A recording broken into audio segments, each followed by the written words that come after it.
GFL Week 7 is in the books. Midway point in the books. It was quite a week. We're going to dive right in. Here's the scoreboard. By the way, it's the Manager of the Week video presented by Hims. Schnee at checkout, get yourself 60% off. Here's the scoreboard for what happened last week. We're going to get to who the Manager of the Week is in a little bit.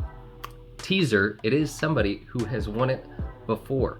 Who that will be, we'll find out shortly. But here's the scoreboard from Week 7. Mitch got himself a big win over Corey. Corey, man, Battle of the Vasquez.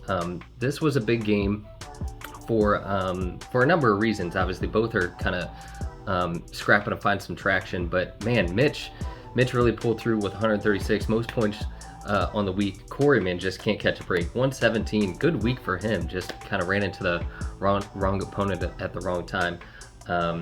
Both teams kind of seem to be going in different directions. But we'll see. Chase and Bags, the marquee Romo-Nance matchup of the week. Bags getting himself a big win, 127 points, second most points on the week. Chase, tough go at it, 114.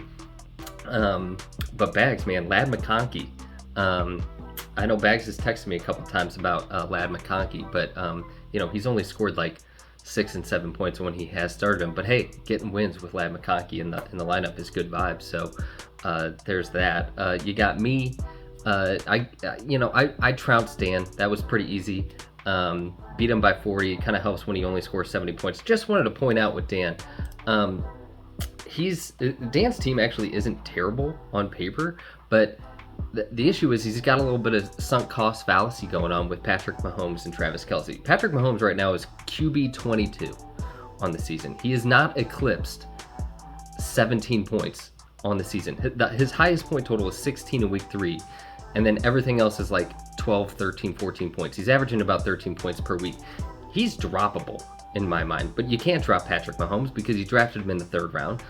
Travis Kelce is a tight end 16. He's also miserable. He's coming off a solid 3.7 points this past week. My quarterback, Jaden Daniels, got hurt in the first quarter. He still scored half of the points that Patrick Mahomes scored, and he played the entire game. That's just not going to cut it. And Dan's going to keep going back to the well with them, hoping that it works. And, they just traded for DeAndre Hopkins this morning. I don't know. We'll see what happens. So there's Dan. He's in a weird place. I don't know. He's got 3 wins somehow, but I don't know how he's gonna keep going forward. Kevin got a big win over Derek. Man, the Monday night swings were huge this week. Kevin got a huge swing from King Henry and I think Baker Mayfield. He started as well. He got like 50 points on Monday night. That kind of helped swing things in his favor, just narrowly over Derek. Nice little swoop job there by Kevin. And then Joe got a big win over Michael. This one was kind of a stinker, but Joe got 21 points from Cameron Dicker, and Michael's kicker, I think, doinked one from 40. If he makes that, Michael wins by 1 point. He doinks it. Joe goes on to win, get 21 points from his kicker. So big win for Joe there, but I don't know. We'll see what Joe's got a weird team this year. I don't know, Joe. I don't know. We'll see. So that puts us week 7 in the books there. So who's Manager of the Week? It was kind of like a 2-3 horse race this week. I was between Bags, who won it last week. He back to back. I don't know. Was Mitch? Mitch had a good week, and it had to go to Mitchell Vasquez. That's right, Mitch. Bags, I'm sorry, it can't be you. I know I texted you and said that you could go back to back with Ladd McConkey, putting the team on his back, but Ladd just really didn't have a great week. If he put up a touchdown or two, maybe we're talking about something different. But I can't ignore what Mitch did. Mitch last week, mind you, he started Drake May at quarterback, got himself 20 points. That's a huge plus in my book. But then on top of that, Kyron Williams, Breece Hall, he traded for a couple weeks ago. They score 40 points respectively. Amon-Ra St. Brown, he traded for earlier in the year, 21 points, huge output there. I mean, just from top to bottom, Mitch's team right now is scary.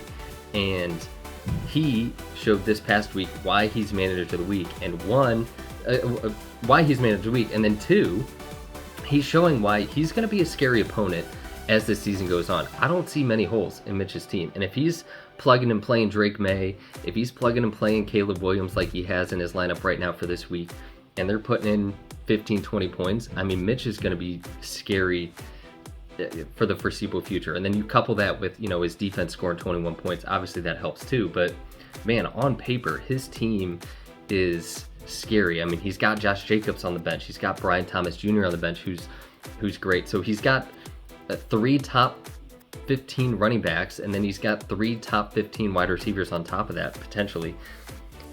Mitch, scary. Got to give you props. Round of applause for Mitchell. So that's it. That's the Manager of the Week for Week 7. Let's just take a quick peek at the league standings presented by Subway. Eat fresh. That's right. We got Subway on the line. Get to Subway now. Try their new menu. The chicken bacon ranch is my favorite. Get it with ranch and mayo. A little double white sauce action there is my favorite. But Subway, yeah, the league standings presented by Subway. And as you can see, yours truly leading the pack in points and in record 6-1.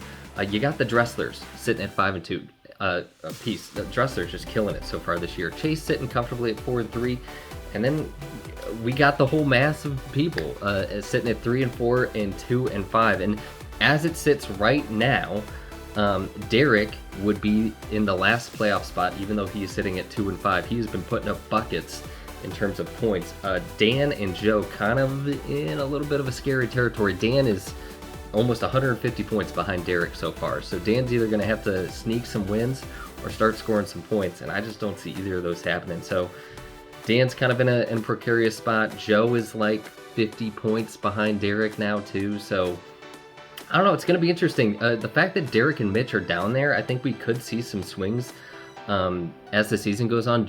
Bags his team is on the up and up. He texted me and said that, things are turning around for his team. He was at the bottom. Now he's up in the 5th spot. But you want to avoid that 6th spot because that's where things get a little hairy now. Joe is technically in that 6th spot right now because he's 3-4, but scoring points at a premium. So keep an eye out for Mitch and Derek as the weeks go on. But that's it. Manager of the Week presented by Hims.